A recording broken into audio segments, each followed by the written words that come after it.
hello world! Hello Philippines! Kumusta ang Luzon, Visayas, and Mindanao? This is your host again, Marlene Crag, at kumusta ka bagong Pilipinas? Ang bagong talk show ng bayan. Ayan, kamusta ka? Stay tuned tayo ngayon kasi very important yung ating pag-usapan or something trending. So with me is my new co-host, Dr. Conrad Pereras. Alam niyo naman, suki ko na siya. Lagi siyang pumupunta dito. Kaya sabi ko, since dati ko siyang co-host sa radio, so sabi ko, might as well, ayan, balik. Balik Hasti. Balik na naman tayo as partners. Okay? So, ayan, ang paborito ng Camilla, Dr. Conrado Pereras. Siya po ay Teaching Fellow Institute of Corporate Directors, economist by training, marketer by profession, entrepreneur by choice, and advocate for life on environment and wellness. Partner Conrad, you want to say hi? Ay magandang umaga po sa inyong lahat, mga tagapakinig ng Kamusta Ka Bagong Pilipinas. Hello MK, nice to see you Hi! again. Yan, good morning, Conrad. Buti nagising tayo maaga today. Okay, our topic for discussion ng aking partner today, Dr. Conrado Pereras, ay transparent and accountable governance. Ayan ang question, where does every peso go? Saan ba napupunta yung piso natin pag hindi naka-account? So today we uncover the truth behind good governance. So tatanungin natin siya kasi siya yung expert sa public governance and corporate governance. So how can we build government that is truly transparent? So baka naman makakuha sila ng points yung ating mga LGUs and ating mga leaders and officials sa gobyerno. So ayan, transparent and accountable with integrity dapat to the people it serves. Ayan. So, magandang araw na naman sa inyong lahat, sa lahat ng Pilipinos dito at sa labas ng Pilipinas. So, welcome na naman sa episode ng Kumusta Kang Pilipinas. And yan, excited ako kasi yung aking co-host ay andito na naman. So, nasaan nga ba ang perang buwis ng tambayan? Because transparency and accountability in government spending are the foundations of good governance. Yet they are also the ones most often tested. Oh, trending-trending ngayon ng ating pag-uusapan. So, ayan, excited ako today kasi yung transparency na yan is a big word. Lagi nating naririnig sa social media ngayon dahil dyan sa big scandal na nangyayari sa flood control na yan. So, every day we hear that on social media and our news. So, pero gusto kong maintindihan bilang isang Pilipino kung paano ba talaga ito nag-work sa real world. So, that's exactly what we will uncover for this discussion today. And joining us to shed light, of course, is our expert in economics. Ano ba yan? Nandila ko, la la la la. And public and corporate governance. So, let's welcome again our newly adopted co-host ng Kamusta Ka Bagong Pilipinas, the debonair and one and only Dr. Conrad Pereras. I have not heard that word for a long time, right? That's how you used to introduce me in the radio program. I But know, yung aking yeah, debonair na friend. Okay. talking of governance, let's start from the very concept of what is governance. Governance is simply a way the government makes decisions and implement its decisions. And siyempre, if they're going to govern, ang requirement, they have to be transparent and accountable. Mm. So kahit anong policy na implement nila, kailangan taong bayan alam nila kung ano yung intentions at saka kung ano yung outcome. So ayun ang basic requirement for good public governance. Oh, so bilang kung ikaw ang say in charge ka ng appropriation ba 'yun? Committee on Appropriations o kaya, ah, Budgeting. DBM, Yeah, DBM. Department of Budget Management. So, paano ba talaga nagiging transparent at paano nagiging accountable yung mga binibigay na mga ano, hindi naman pork barrel ang tawag ngayon. Yang mga insertions or yung mga, hinihingi Mm. ng mga LGUs or mga congressman para sa mga distrito Oh, nila, 'di ba? May mga projects sila. Kasi, before I say that, ah, yung sa Lasal, sa aming, foundation noon, so I'm a public, ano, PRO, Public Relation Officer, and then I was in charge of College of Science. mm, So yung mga kailangan, 'pag may meeting kami na we are voted as officers for each department of the school. mhm. So andiyan yung engineering department. So minsan may mga project kami para sa mga bata. Tapos nagbibigay rin kami ng loans. Okay. Or 'pag mag-emergency loans para sa mga bata 'pag yung parents nila hindi pa nagpapadala, lalo na mga OFW ang parents nila. So, nagba-budget din kami. So, Mhm, normally we go even to Tagaytay or overnight para pag-usapan. mhm. So, you stand by when you present your projects to the cent kung magkano magagastos mo and everything. So, 'pag inapprovean, tapos yung budget ay kasya, ibibigay. Mhm. Pero 'pag yung mga hindi, yung important muna, gaya Okay. ng loan, dun mo Oo. nilagay ang pera depende kung magkano yung na na collection kasi Mm. nagbibigay ang mga parents dun ng ₱100. So, malinis, accountable lahat, tapos Yeah. nakaresibo lahat. Ang ibig sabihin talagang, hard copy receipts kung saan ko ginastos para sa aking department sa College of Science. So, gano'n din ba ang nangyayari sa Ang government? yeah, Dapat gano'n ang gawin, 'di ba? ang concept ng transparency at accountability, they're not the same. Yung una, yung transparency, kailangan i-explain mo muna the process. Tapos everybody should have access to information. Alam nila kung ano yung rules, no? So, and then 'pag, gagawa ka na ng action, kailangan you're responsible for your actions. That's what it means to be Accountable. accountable, no?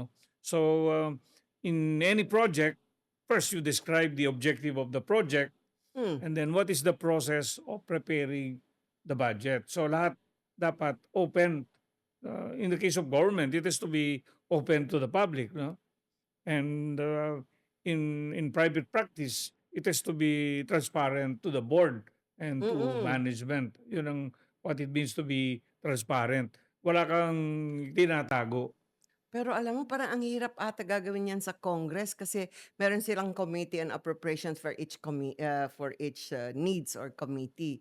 Sa health, probably sa mga other projects. Parang paano siya makakapagbigay ng tamang yung head ng appropriation or finance, 'di ba, ng Congress mismo, according ba to the needs? Eh, Yung paano kung mas maraming needs yung iba o yung iba naman hindi namang needs? siyempre Paano may nila shine-share in a balanced yung ano kasi way? yung budgeting process starts with the executive branch. Yes. Meron silang proposed budget. Hmm, And that budget is prepared on the basis of priorities, what they perceive as priorities. So, siyempre, sa gobyerno, ang priorities should be the ones that impact the people. hmm, So, normally yan, education, no? mm. Social services. Uh, pero kung minsan, makikita mo yung budgets of some governments because security is an issue, ang mataas yung military Defense, or defense, oo. no? Pero under normal circumstances, kailangan yung social services, basic services ang prioritized. Health and education, yan, malaking impact sa tao niyan. Ang nangyayari, the moment it's turned over to Congress, sabi mo nga, may mga insertions. Siyempre, pag i-insert mo, patago mo gagawin yan. And sometimes, it's hidden beyond or behind the big numbers. Hindi mo mapapansin yung mga insertions here and there. But what happened in this administration was that yung mga insertions, unexplained insertions, nandyan nakatago yung mga special projects na binibigay sa each legislator, no? And nabibisto na lang yan pag merong nag-e-examine ng budget. At saka sabi nila kinukuha nila yung insertion sa unprogrammed Yung iba, funds. yeah, marami kasing rules na kailangan i-observe nila. Yung savings, hindi pwedeng automatic ginagastos yan. Kailangan binabalik. Ano ba, And saan ba manggagaling yung savings? pag hindi Pag na-implement may yung project, extra, pag may pag extra, may extra, ay sa palagay ko bawal may extra. oo. Gagastusin na lang kung anong project kasi it will make them popular, di Yes, ba? normally towards the end of the fiscal year, nilalabas lahat yan para mga gastos lahat. And depending on which administration, in the past, ayaw nilang gastusin kasi ayaw magkamali. Yung iba naman, on other administrations, uubusin nila para walang Mm. carried over na budget. Siyempre, in the process of doing all of this, may mga hocus-pocus na nangyayari. And this explains all these anomalies that we have seen in the most recent past, no? So sabi ni one of them, one of the senators, ko lang kung si Senator Soto, bawal daw yun, illegal. Mm. Yung na-approvean na sa BICAM, napag-usapan na, tapos biglang may Insertions. May last minute binabago. insertions. So bawal dapat yun. Kasi Mm. it's also unfair for the other congressman na ba't mas marami, may insertion ba ako wala, tapos pwede pala. Mm. Parang ganun. So how do we make it better kaya sa Congress? How do you make it transparent yung appropriations of funds? Kailangan may objective assessment of the process and lahat. Yung public should be given access to critique the budget, to express the priorities, and for some people to diagnose ano yung ginawa nila para makita yung mga prohibited insertions. So kung transparent yung process, it's open to the public, siyempre magagaling yung mga technocrats natin, makikita nila kaagad. So when you want transparency, digitalization yun. Dapat nakasulat lahat. Yes, kailangan accessible digitally para Yun. mabilis yung... Kaya ang transparency, ang ibig sabihin, you have an access. You have access, oo. Sabihin, pag nag-Google ka, hinahanap mo, makikita mo kaagad yung information, no? Pero hindi nangyayari yan at the Hindi moment. nangyayari. Siyempre, pag may tinatago ka, why would you expose it? So yung mga insertions na yan, wala yan dun sa kwan. Hindi nila basta-basta makikita yan kasi last minute ano yan, insertions. Pero alam ng ombudsman yun. Ay, ombudsman. Alam ng CA yun. Committee on Appropriations and at Siyempre, saka yung how do you call this? The DBM. yung DBM, nasa dulo yan eh. Yung pag na-approve na yung budget, ito turn over sa kanila, yun allowed to be disbursed. Siyempre, yung mga insertions na nakatago dyan, may internal arrangements na yun. Siguro, kaya nabibigay kung kani-kanino. And siyempre, they don't disclose this to the general public, no? Kaya lang, nabisto eh.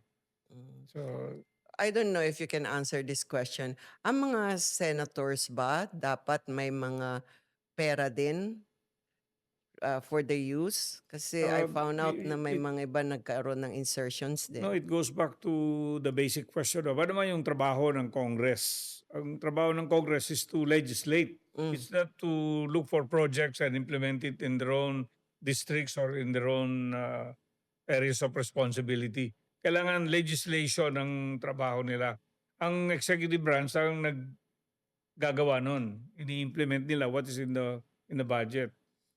Kaya lang, ang reality of it is kung ikaw ay isang congressman, gusto mong mag-re-elect, kung wala namang nakikita yung constituents mo, sabi nila. paano ka nila iboboto, di ba? Yeah, wala ko naman binigay, wala ko man lang ginawa. Yes. So, they need money. Yes. But that's that right. money is supposed to be handled by them to be given to your governors. Saka mga LGU mo na.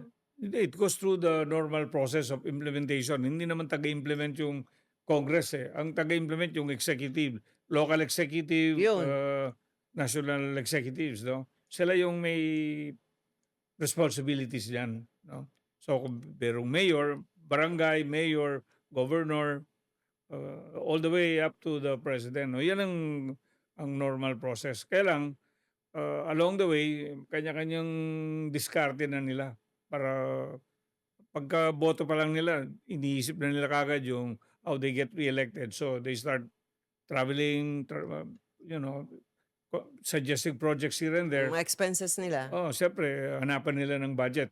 Kung idea lang, walang kwenta, di ba? Saka may running cost din sila. May secretary sila, assistant Oh, that's part of secretaries, their bodyguards. mga ano So, yan, cost of doing business nila yan. hindi, I As mean, part of their, may sahod sila, di ba? yeah, of course, may salary sila. Pero titignan mo, pag tinignan yung total expenses, assuming it's disclosed, kalaki-laki nung expenses, tapos hanggang salary lang nila, limited. Pero they get the difference, di ba? Correct. So yung mga ganyan, 'di ba? Minsan may kailangan mo pa rin ng social media din para Oo. maging mabango ka at laging nababanggit yung pangalan mo. Exactly, Bayad oh. din 'yun. Yeah. 'Di ba? Yung exposure mo papunta sa mga networks or TVs.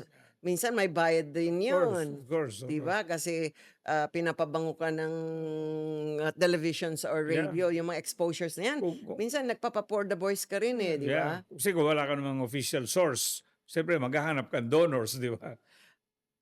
Yun, kaya sila nagkakagastos sa mga officials natin sa Congress or Senate. Kasi naisip ko rin na, lagi siyang lumalabas sa network o sa radio. May Ang gastos pangalan, yun. may gastos yun. So part Yes. of ng gastos niya yun. Yes. Kasi para lagi siyang napag-uusapan. Di ba? Unless meron siyang negosyo na may pagkukunan. Kung wala naman siyang pagkukunan, wala siyang negosyo. Kung ang negosyo lang niya, yung position niya, maghanap talaga ng source yan. Kaya gagawa na ako ng contractor company. Construction The rest is company. history, sabi nga nila. So, meme ngayon yan eh. Yan yung mga trending na langwahe ngayon. Ano ka? Ang yaman-yaman mo tignan, contractor ka. Yeah. Pero ang secret talaga dyan, yung good public governance starts from the top. Starts from the top. It's cascaded down the line. Will it be ever possible? It is possible because look at more progressive nations. They do things openly, transparently, with accountability. No? Kaya pag hindi nila na-execute yung projects nila, they're being assessed of their shortcomings. And that leads to resignations. They Mm-mm. leave their office because in the face of their constituents, hindi nila nagawa yung kanilang pinangakong trabaho. Na matulungan yung mga needs ng Yes, tao. yes. So, sa Amerika, may IRS sila. Napaka-stricto yun, ha? Yes, so Check talaga yung lifestyle mo. Bangko mo, pwede nilang pasukan kung magkano pera mo. Pero But- syempre, pag mga powerful rin, they have ways, di ba? yeah. I mean, there's always corruption in every country, pero hindi lang Hindi ibang degrees lang. halata masyado, disimulado. That's right. So, yung yung mga congressman, kaya sa dami nilang gastos, kasi they want to run again for the next election, for example. So, nagbibinhi sila through yung mga Nagtatanim tao. sila. Tatanim sila, namimigay sila Yeah. sa mga foundations ng kanilang mga constituents, Yeah. namimigay. Mm. Kasi pag hindi ka talaga iboboto. Yeah. So, minsan baka kulang. Pero hindi naman natin sila nila lahat. Marami akong Oh, yeah. kilalang congressmen na they really do something for their constituents. Some of my friends in Mindanao, they advocate certain projects and they look for funds. Yeah, Make things outside, happen. Yeah, oo. privately. And maghanap ng grants, maghanap ng donations, kung saan-saan. Basta may pakita sila sa at the end of the day, may nagawa sila sa kanilang constituents. Yun ang mga binoboto talaga. No doubt about it. Pero kung ano ka lang, wala ka namang mechanism to generate these funds, siyempre, you look for the easiest. And you know what is the easiest way to generate these funds. And that's what happened most recently. May mga ghost projects, may mga substandard projects allocated from the general budget, pero hindi nila ini-implement according to the specs. Yun yung accountability. Pag may bumagsak na tulay, walang may kasalanan. Force of God or force of nature. When in fact, substandard yung ginawa nilang wrong designs, substandard materials, and siyempre makikita mo kaagad pag may Eh, nangyari siyempre na. substandard na kasi yung 100%, $100, eh, $35 na lang matitira dun sa Sa project. project, yes. So, paano nila pagkakasya yun? The only way they can make it look like the project has been completed is to show it. Kaya lang, yun nga, substandard. Nakikita ko maraming mga infrastructure projects after it has been turned over, ayaw gamitin kasi for fear na babagsak. And that's what's causing many of the delays in implementation. No? So, so ang hirap, paano maging transparent kasi minsan closed book ang mga transactions, 'di ba? Mhm. Ayaw nilang ipasabi. Kasi kung malakas ka kay boss, oo, Kaya nga yung digitalization natin hindi fully implement kasi merong kumokontra kasi pag walang contact kasi everything is transparent, you can access information digitally, madaling mabisto, di ba? correct. So, Bakit siyempre, hindi natin gawin 'yon? I think Bakit hindi po natin gawin 'yon? that's the aim of government. And I think DICT, as you heard the president talk about contactless transactions, matagal na yan eh. You have another government agency, yung ARTA, anti-red tape.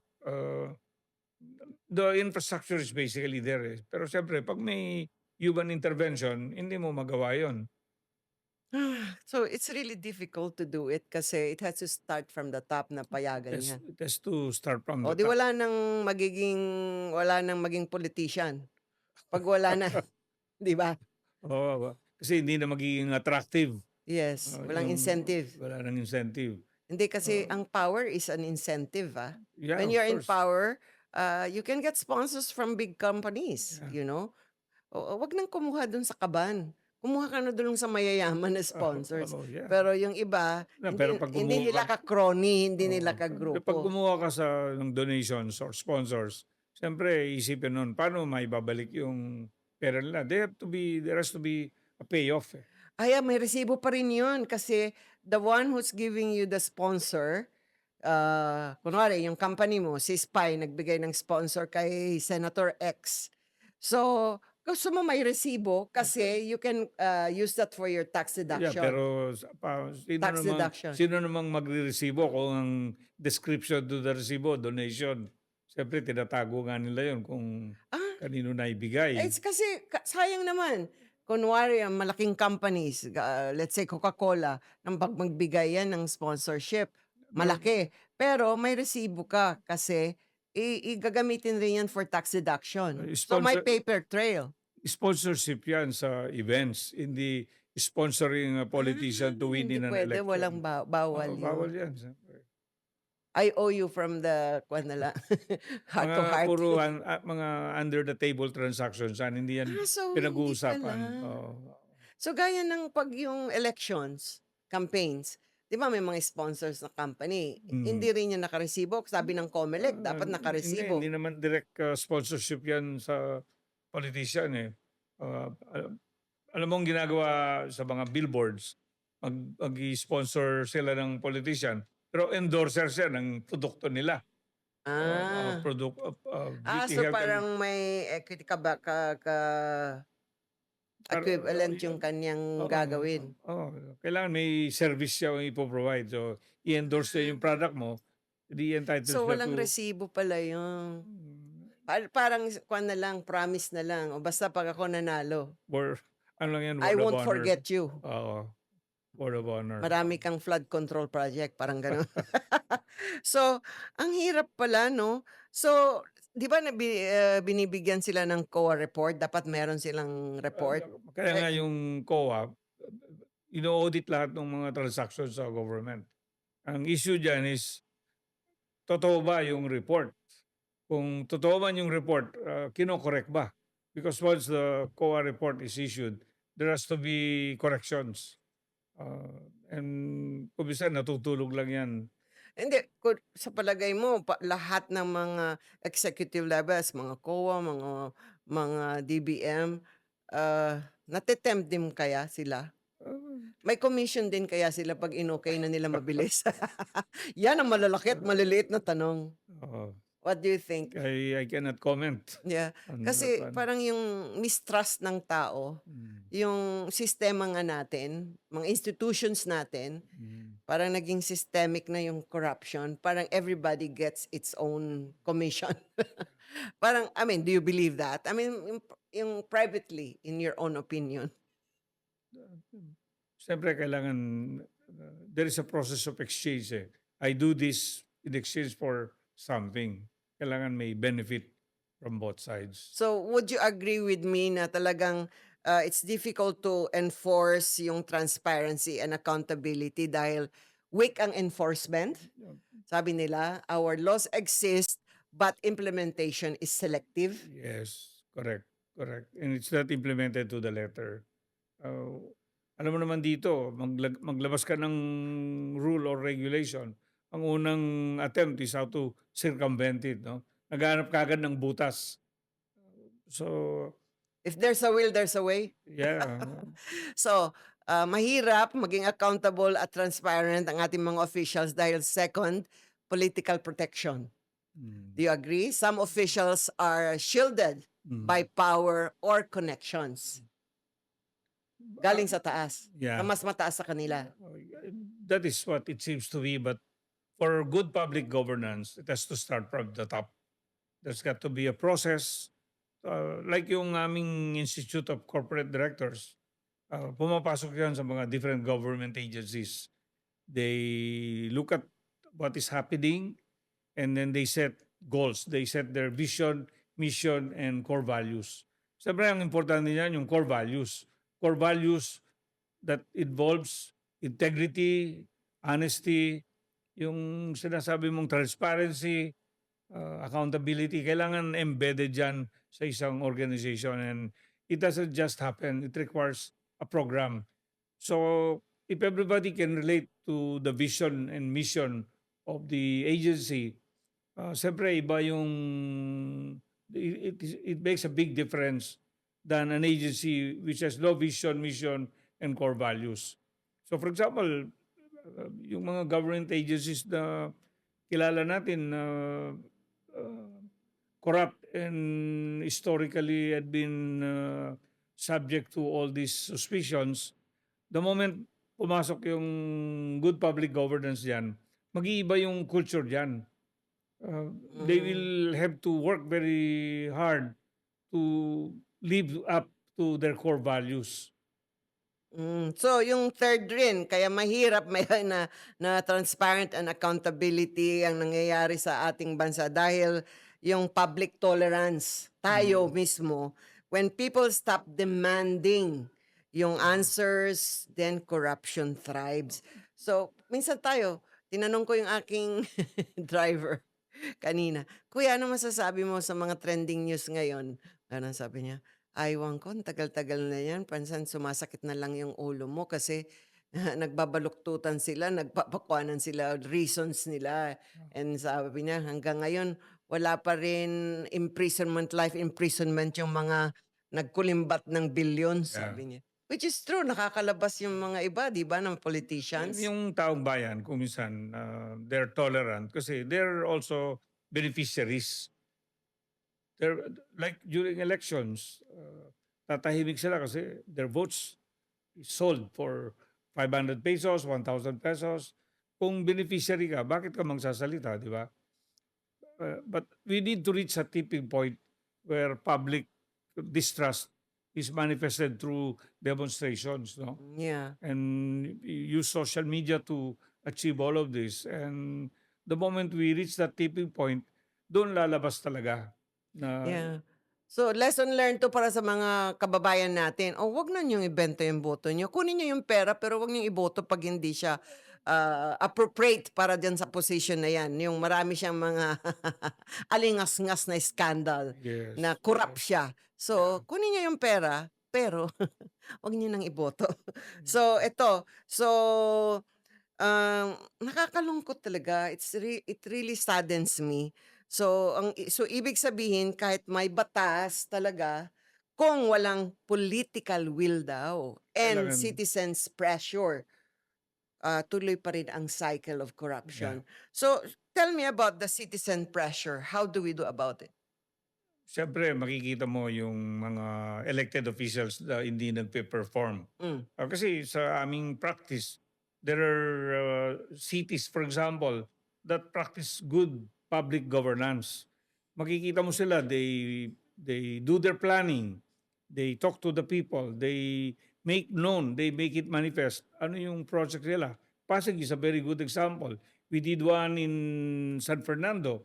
And Magalong's Baguio. Na, Si Magalong, Mayor Magalong. ayan siya, very transparent siya. Sinasabi And niya, he was saying that he hired the people to make it transparent through digitalization yeah, through ng lahat digitalization. ng mga ng Oh, how do you call this, all the things that's happening in his city. ang key kasi diyan, hindi mo pwedeng isolate lang yung good governance.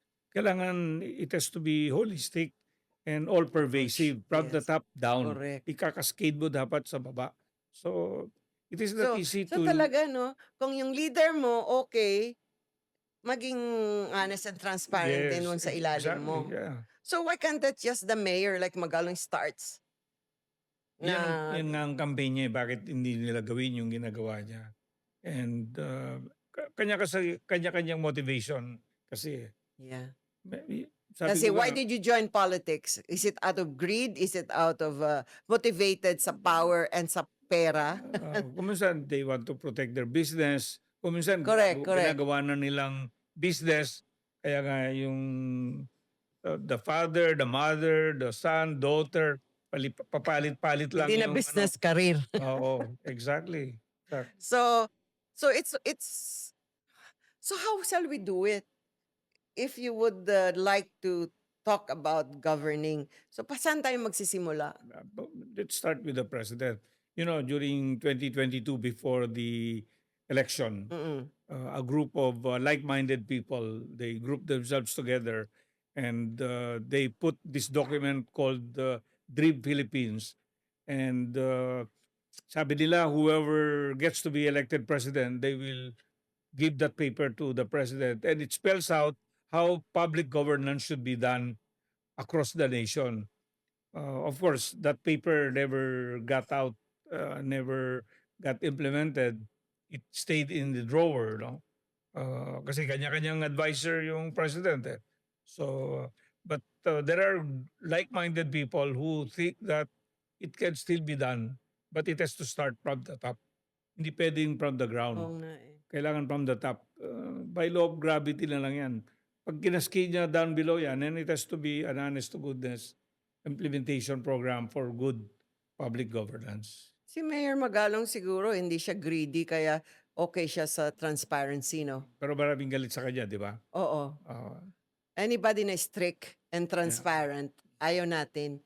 Parang walang uh, space for bending mhm. the rules or the laws. So, so how do we promote transparency? At least, how can we help the government? Ako, ang advocacy ko is it starts at home. It starts with our children. When you're open and transparent, you can explain everything and anything that you do. Communication. Sabi nga nila, pag may depensa mo sa Plaza Miranda, that is the Yeah. tagline before, kung hindi mo ma-depensa yan, ibig sabihin may tinatago ka. Correct. Kailangan open yung ano mo, open your books Nobody are will throw a open. stone on you. Go stand Yes. up there at the Plaza Miranda and tell what you're saying or Exactly. doing. And pag walang bumato sa'yo, that means you are transparent. Yeah. Before, I used to believe that if you work in the private sector and then you move to the public sector, if you bring that culture of transparency and accountability, there might be a chance, even if only 50% is implemented in public activities, we have a chance. That's why we need great men who believe that their kind of leadership is one that is transparent, one where they can take responsibility for their actions. Kaya nilang i-explain sa Plaza Miranda or Correct. wherever.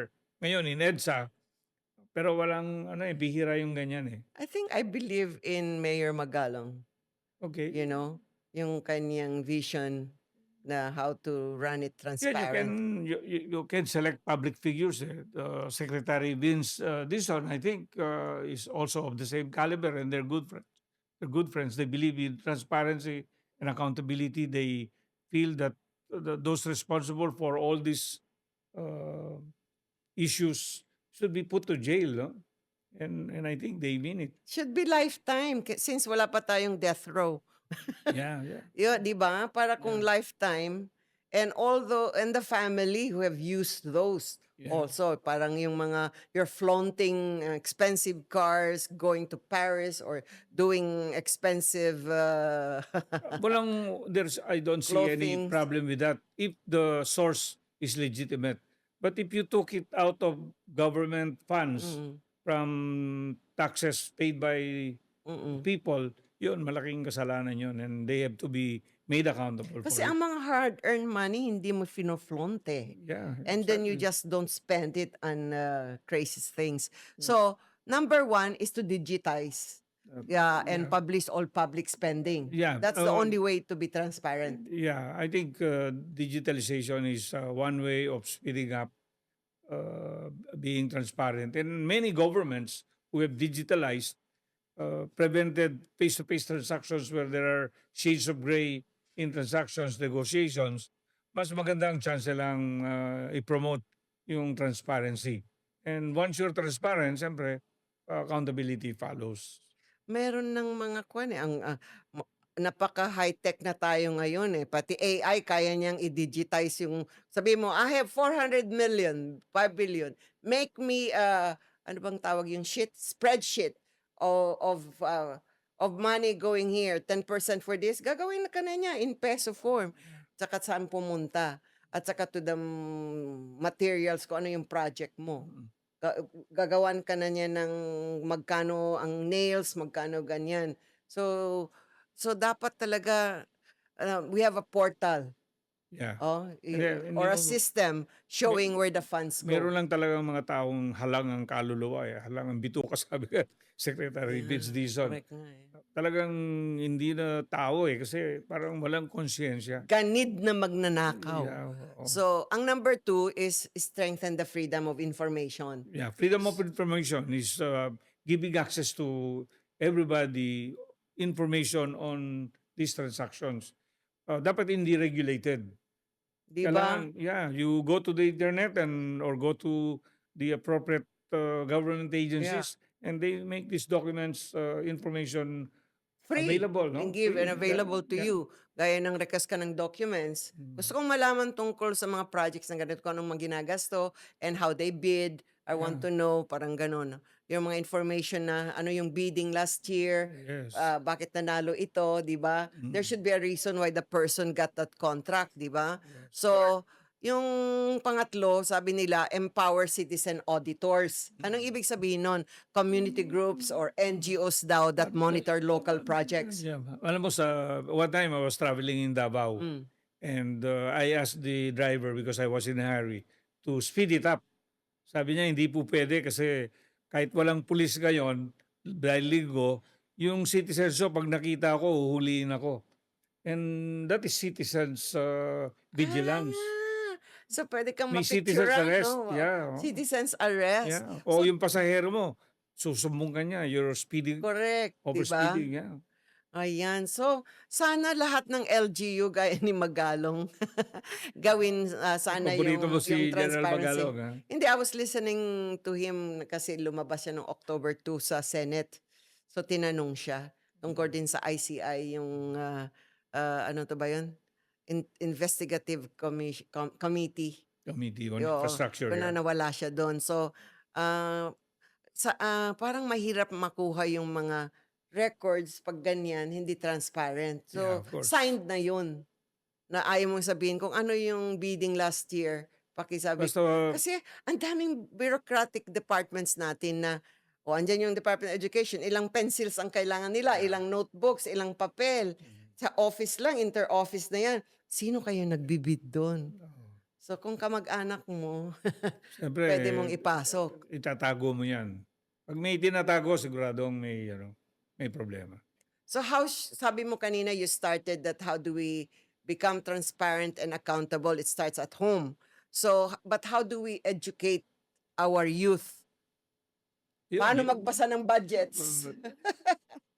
yung education of our children goes back to good manners and right conduct. It goes back to Honesty. ethics, honesty, integrity, and it has to be lived day by day. Hindi puwedeng 'pag may problema lang do'n ka lang nag-aalsa. It has to be a natural process, Mhm. and parents are responsible for that. At saka siguro it's time to teach our children financial literacy. Puwede Kasi rin yun. para alam rin nila mag-accounting, Mm. saan pumunta. Kasi I think that's a good example, no? Magkaroon ng transparency. Oh, ito yung baon mo for 1 week. Saan mo Oh, give me ginastos the 'yan? account yourself. Yung parang, just be honest. I bought me like this. Pero that's good. It starts with honesty. Oo. 'Di ba? Kung talagang does it make sense? Tapos kung araw-araw niyang ginagawa yun, parang, oh anak, Pero sige. diyan din na nag-uumpisa 'yan, kasi, ah, yung pera na dapat igastahin niya sa pagkain, ginagastos sa ibang bagay, siyempre itatago 'yon. Halimbawa, pumunta siya sa billiard, Yes. imbis na Nag-drink na yun ng beer. tapos biglang beer 'yan So it will appear. But that's good, ha? How oo, to do accounting very with difficult your to, children. yeah, Pero that's it takes nice. some. Sabi mo, I would just want to teach you about financial literacy para you know when you grow up how to account for when you have a company one day or I when think you the want to problem manage is people. I think the problem is more around, being transparent, eh. Hindi, wala kang tinatago. Correct. Pero that's where you should start, ha? Yeah, that's right. Oo. Like you should trust your children. Mhm. Kaya sa international school, walang baon-baon dun eh. They don't give money to their children kasi you can pay the canteen. Yeah, You know, how much your children have cost. So, mas maganda pa nga yun. yeah. Pero minsan may mga Transparent allowance 'yun, pa 'di ba? rin. Lumabas na sila, the driver, they pass by McDonald with her friends or his friends. Pero i-account mo lahat yun. I think maganda yan na start, no? Yeah, Sa yeah. bata. So, so how do you make the children, how do we expose? I was thinking na yung mga college students natin, o high school, o yung mga college na lang, o yung graduating towards college, ba't ini-invite ng, Senado mga 'yan during the, BICAM kwan ng But mga budgets 'no? in reality, Para they know what's going on. adults should set the good example. For example, sasabihin nung wife, "Ba't ka ginabi ngayon?" Sabi niya sa husband niya. Ah, kung the guy went gallivanting, do you think sasabihin niya, "Nakipag-inuman ako," or "I went to other sleazy places"? Siyempre itatago niya 'yon, sasabihin niya 'yon, "Nag-overtime ako, maraming trabaho sa office." And children can glean from Can that, feel, yeah. keep on saying those things. Yes, that's right. So, yung honesty and communicating with integrity, dapat it starts at home and with your children and your Yes, spouse, 'di ba? correct, correct. So, ayan, kung sana we can make our young children starts at home. Ayan, turuan niyo na sila ng financial accounting and Yeah. transparency. And then, sana maintindihan ng mga policies din. Di Oh, ba pinag-aaralan natin kung what's going on in the government? yeah, pero MK, my personal belief is that as we get educated, as we grow up, we should live up to some core values that are very important. Values like how to be honest, Yeah. how to promote integrity. At saka yung nenervyusin ka kung maging dishonest ka, Yeah, di yeah, ba? oo. Or when you wanna steal something. Yeah, understand what is right from what is wrong. Ethics 'yan, 'di ba? 'Yan ang dapat ingrained in every Filipino para maging transparent sila whether they work in government, in schools, or in the private sector. Importante 'yan, eh, transparency and accountability.